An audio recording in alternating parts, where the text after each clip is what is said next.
Hey guys, welcome back to our new video. आज जिसमें हम पढ़ेंगे प्लाज्मिड एज अ वेक्टर कैसे वर्क करता है और प्लाज्मिड को हमने एज अ वेक्टर क्यों बोला गया है। और हमने लास्ट वीडियो में पढ़ा था कि प्लाज्मिड होता क्या है, कि जिसने अगर वो वीडियो नहीं देखी तो जाकर देख लो। मैं डिस्क्रिप्शन में उसका लिंक डाल दूंगी। और अब हम पढ़ते हैं कि प्लाज्मिड एज अ वेक्टर क्यों होता है। ठीक है, प्लाज्मिड जो होता है हमारा एक double standard chromosomal extra chromosomal DNA molecule होता है जो कि सेल्फ रेप्लिकेट करता है और एक सर्कुलर डीएनए होता है। ठीक है, कि हमारा बैक्टीरिया है, जैसे कि ये बैक्टीरिया है हमारे पास। ठीक है, तो ये हमारा जो जीनोम है और ये हमारे पास एक्स्ट्रा क्रोमोसोमल जो हमारा डीएनए है, ठीक है, जिसको हम बोलते हैं प्लाज्मिड। ठीक है, ऐसे हमारा ये प्लाज्मिड होता है। कि आप इसके प्लाज्मिड के बारे में डिटेल में जानना है तो प्रीवियस वीडियो मेरी आप देख सकते हो। ठीक है, प्लाज्मिड हम यूज़ क्यों करते हैं एज अ वेक्टर, हम उसके एडवांटेजेस क्या हैं कि हम उसको यूज़ करते हैं। जो प्लाज्मिड होता है हमारा सबसे पहले स्मॉल इन साइज होता है, और स्मॉल होगा तभी वो इधर मतलब कि जीन ऑफ इंटरेस्ट को कैरी करके एक बैक्टीरिया के अंदर ले जाएगा, और ज़्यादा बड़ा होगा तो वो मतलब कि उसकी ट्रांसफ़र करने में हमें दिक्कत होगी। तो एक ये स्मॉल इन साइज है, ईजी टू हैंडल है।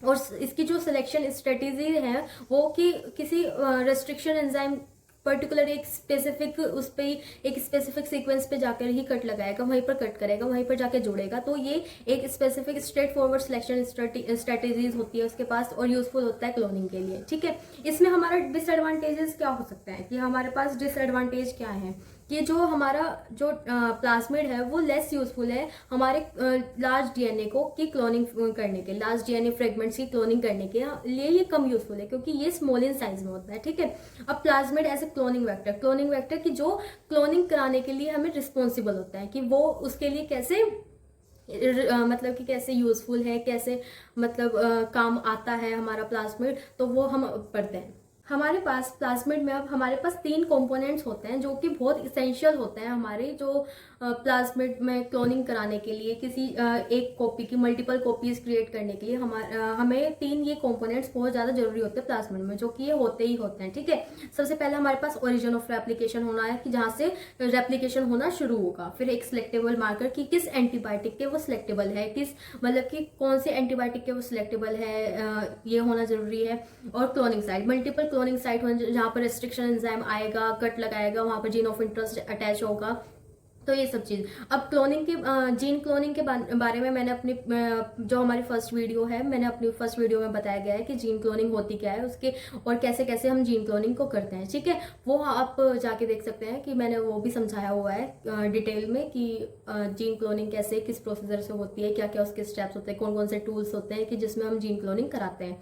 ठीक है, अब ओरिजिन ऑफ रेप्लिकेशन क्या होता है, कि ओरिजिन ऑफ रेप्लिकेशन वो हिस्सा होता है कि जहां से हमारा डीएनए मॉलिक्यूल रेप्लिकेट होना शुरू करता है। ठीक है, जहां से डीएनए मॉलिक्यूल रेप्लिकेट होगा और फर्दर प्रोसेसेस करेगा। अब सिलेक्टेबल मार्कर क्या होता है, सिलेक्टेबल मार्कर वो जीन है जिससे डिस्टिंग्विश कर सकते हैं हम एक मतलब सेल को दूसरे सेल से, मतलब डिफरेंस बता सकते हैं कि ये इस एंटीबायोटिक के रेजिस्टेंस है, ये इस एंटीबायोटिक के, कोई एम्पिसिलिन के है तो कोई टेट्रासिलिन के है, कोई पेनिसिलिन के है। तो ये हमारे पास एंटीबायोटिक्स हैं, तो ये डिफरेंट जो हमारे प्लाज्मिड है वो डिफरेंट एंटीबायोटिक के रेजिस्टेंस होते हैं। ठीक है, जो हमारा जैसे कि हमारे पास प्लाज्मिड में हम आगे पढ़ेंगे, पीयूसी पढ़ेंगे, पीबीआर पढ़ेंगे, तो हम उसमें देखेंगे कि टेट्रासिलिन, एम्पिसिलिन, इनमें कौन कौन से मतलब कि कौन से प्लाज्मिड में कौन सा रेजिस्टेंस, एंटीबायोटिक रेजिस्टेंस पाया जाता है, वो हम आगे फर्दर वीडियो में अपना इसके बारे में एक्सप्लेनेशन देंगे। ठीक है, तो आज का हमारा यही है topic, plasmid as a vector का। तो अब सिलेक्टेबल मार्कर की हम उसको इजिली डिस्टिंग्विश कर सकते हैं कि कौन से सेल हमारा कौन से एंटीबायोटिक के रेजिस्टेंस है। ठीक है, और हमारे पास मल्टीपल क्लोनिंग साइट होती है। मल्टीपल क्लोनिंग साइट को हम पॉलीलिंकर साइट भी बोलते हैं। पॉलीलिंकर साइट जहां पर हमारा प्लाज्मिड पर रेस्ट्रिक्शन एंजाइम आता है, रेस्ट्रिक्शन साइट होती है, वहां पर कट लगाता है, कट लगाने के बाद कोहेसिव या ब्लंट एंड प्रोड्यूस करता है, कोहेसिव एंड प्रोड्यूस करता है। फिर वहां पर जीन ऑफ इंटरेस्ट आता है, जीन ऑफ इंटरेस्ट आके अटैच होता है, अटैच होने के बाद हमारा जो प्रोसेस है वो चलता है। अब हमारे पास अब हम देखते हैं कि वो रेप्लिकेट कैसे होता है। जो अब हमारे पास हमें पता चल गया कि ओरिजिन ऑफ रेप्लिकेशन है, सिलेक्टेबल मार्कर है, मल्टीपल क्लोनिंग साइट है, और प्रोमोटर मतलब कि वहां से प्रमोट होता है, जो हमारी पूरी प्रोसेस है वहां से बिगिन होगी, स्टार्ट होगी। जो अब हमारा प्लाज्मिड है वो होस्ट सेल के अंदर ही अपनी मल्टीपल कॉपीज बना लेता है रिकॉम्बिनेंट डीएनए मॉलिक्यूल की। जो हमारा हम जो डीएनए मॉलिक्यूल बाहर से प्रोवाइड करेंगे उसकी मल्टीपल कॉपीज बना लेता है। ठीक है, वो और जो इसका साइज होता है वो लेस देन 10 kb होता है।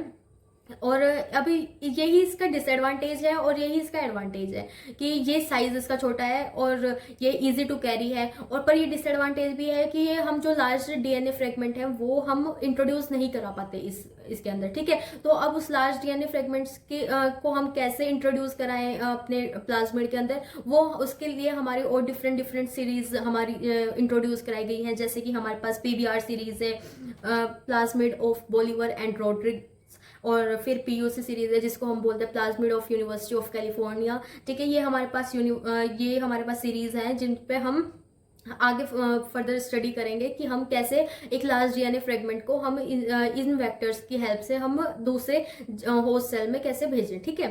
अब हम पढ़ते हैं कि ये इसका जो हमारा डायग्राम होता है, प्लाज्मिड होता कैसा, दिखता कैसा है। प्लाज्मिड सर्कुलर इन शेप होता है, ठीक है। 3 इसके पास हमारे कंपोनेंट्स होते हैं, मल्टीपल क्लोनिंग साइट होती है, ओरिजिन ऑफ रेप्लिकेशन और सिलेक्टेबल मार्कर हो सकता है। सिलेक्टेबल मार्कर में एंटीबायोटिक रेजिस्टेंस कोई सा भी हो सकता है जो वो उसको डिस्टिंग्विश करेगा, ठीक है। अब हमारे पास एग्जाम्पल कि हम क्यों यूज करते हैं प्लाज्मिड को एज ए क्लोनिंग वेक्टर, ठीक है। सबसे पहले ये प्लाज्मिड हमारा सबसे पहला फर्स्ट क्लोनिंग वेक्टर है जो कि डेवलप किया गया था, ठीक है। और ये हेल्प करता है क्लोन करने में डीएनए को इन बैक्टीरिया के अंदर डीएनए की कॉपीज बनाने के लिए हेल्प करता है। और ये 10,000 बेस पेयर्स तक की जेनेटिक मटेरियल को क्लोन कर सकता है, ठीक है। अब हमारे पास वही एग्जांपल आ जाता है, पीबीआर सीरीज आ जाती है जिसको भी मैंने बताया, प्लाज्मिड ऑफ पोलीवर एंड रोड्रिग्स। और दूसरी हमारी आती है पीयूसी सीरीज आती है जिसको हम बोलते हैं plasmid of University of California. और इसके अंदर भी पीबीआर सीरीज में हम पढ़ेंगे पीबीआर 322 के बारे में और पीबीआर 327 के बारे में। और पीयूसी सीरीज में हम पढ़ेंगे पीयूसी 8, पीयूसी 18, पीयूसी 19, ठीक है। अब हम नेक्स्ट वीडियो में अब पीयूसी और पीबीआर के बारे में पढ़ेंगे कि ये होते क्या है, कैसे ये काम करते हैं। तब तक के लिए टेक केयर। और कुछ भी टॉपिक, कुछ भी डाउट हो तो आप कमेंट कर सकते हैं। और तब तक के लिए बाय बाय।